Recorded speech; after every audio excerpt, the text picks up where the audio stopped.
இலங்கையில இப்ப புதிய சட்டம் ஒன்று அமல்படுத்த போறாங்களாம். என்ன சட்டம் அப்படின்னு சொல்லி கேட்குறீங்களா? வாங்க சொல்றேன். அதாவது 2026ஆம் ஆண்டு ஜூலை மாதம் 4ஆம் தேதி போலீஸ் திணைக்களத்தாலிருந்து ஒரு விசேட அறிக்கை ஒன்று வெளியிடப்பட்டிருக்கிறது. என்ன அப்படின்னு சொல்லி பார்த்தீங்கன்னா, சாலையோரமாக செல்லக்கூடிய பாதசாரிகளாக இருந்தாலும் சரி, சாரதிகளாக இருந்தாலும் சரி, இனிமேல் யாருக்குமே இது போன்ற ஹெட்போன்களையோ அல்லது ஹேண்ட் ஃப்ரீகளையோ பயன்படுத்துவது தடை செய்யப்பட்டிருக்கு.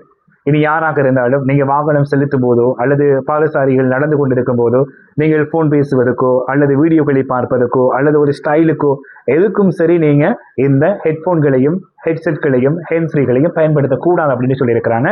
எல்லாருமே சுயாதீனத்தோடு இருக்கணும் அப்படின்னு சொல்றாங்க. ஏன் இதை பயன்படுத்தும் பொழுது கவனையின்மையினாலதான் அதிகமான வீதி விபத்துக்கள் ஏற்படுகிறான்.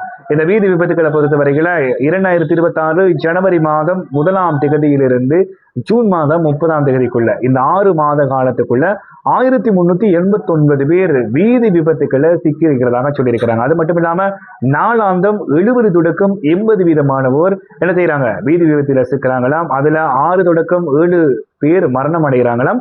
பெரும்பான்மையினோர் பெரும் காயங்களோட அவதிப்படுறாங்களாம். எனவே இந்த வீதி விபத்துக்களை தடுக்க வேண்டும் அப்படிங்கிற நோக்கத்தோடு தான் இலங்கை போலீஸும் அது போல போக்குவரத்து போலீஸும் இணைந்து இந்த விசேட அறிக்கையை வெளியிட்டிருக்கிறாங்க.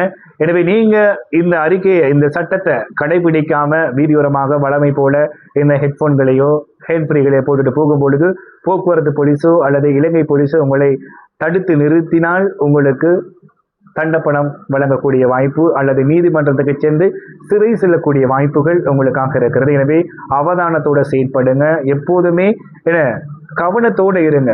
வீதி விபத்துக்களை சிக்காம உங்களை நீங்க பாதுகாத்துக் கொள்ளுங்க. உங்களை நம்பி குடும்பங்கள் இருக்கிறது. எனவே அதனாலதான் இந்த சட்டத்தை இப்ப அமுல்படுத்த போறாங்க. எனவே எனக்கு என்னவோ இந்த சட்டம் அப்படிங்கிறது உண்மையிலேயே சிறப்பான ஒரு சட்டம். ஏன்னா நம்ம பார்க்கக்கூடியதாக இருக்குது. வீதியோரமாக நகரப்புறங்கள்லயோ கிராமப்புறங்களையோ போகும்போது என்ன பண்றாங்கன்னு சொன்னா போன் மக்களுமா தான் போறாங்க. ஒன்று போன் பேசிட்டே போறாங்க, இல்லைன்னா போன்ல வீடியோ பார்த்துட்டு போறாங்க. ஏதாவது ஒன்று பண்ணிட்டு போயிட்டு அந்த வீதி விபத்துக்களை சிக்கிறாங்க. இதனால சேதப்படுறது பல உயிர்கள், பல குடும்பங்கள். எனவே இந்த வீதி விபத்துக்களை தடுக்கிறதுக்காக நல்லதொரு சட்டத்தினை அமுல்படுத்த போறாங்க. எனவே யாருக்கெல்லாம் இந்த சட்டம் வந்தால் நல்லம் அப்படின்னு தோணுதோ அவங்க எல்லாம் ரெட் கலர் ஹார்ட்டுங்க கமெண்ட் பண்ணுங்க.